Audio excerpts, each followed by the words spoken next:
अस्सलामुअलैकुम दोस्तों, क्या हाल चाल। स्क्रीन के ऊपर नंबर है जी। आपको कोई भी इन्फॉर्मेशन जाननी है, कुछ भी जानना चाहते हैं, इसके ऊपर आपने व्हाट्सअप करना है और हाई आओ वाओ शाओ वॉइस मैसेज नहीं करना।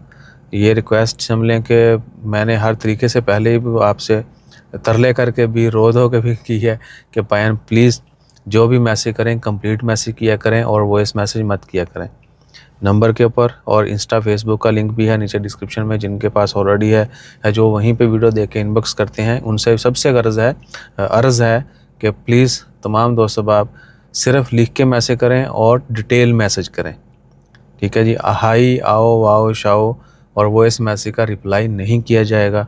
ये आप समझ लें कि हर तरह का तरला ही है। ठीक है ना। हमें बहुत सारे लोगों को रिप्लाई करना होता है, अभी ऑफिस में टाइम देना होता है, पर्सनल फिर वेले रहने के लिए भी टाइम चाहिए हमें। हम पाकिस्तानी, हमारा भी दिल करता है वेले मसरूफ़ बने हम। ठीक है। तो आपने प्लीज़ हमें वॉइस मैसेज नहीं करना और हाई आओ वाओ शाओ नहीं करना। जो भी आप जानना चाहते हैं, कुछ भी है, हाल चाल भी पूछना है तो वो भी डिटेल करें। उसमें हाई नहीं लिखें कि जी हम आपको हाई का हौला भेजेंगे उसके बाद बात आगे बढ़ेगी। नहीं, वॉइस मैसेज का रिप्लाई नहीं किया जाएगा, हाई या वाशा का रिप्लाई नहीं किया जाएगा। अपने टाइम की कदर करें और अपने से ज़्यादा दूसरों के टाइम की कदर करें। जज़ाकल्लाह। अल्लाह हाफ़िज़।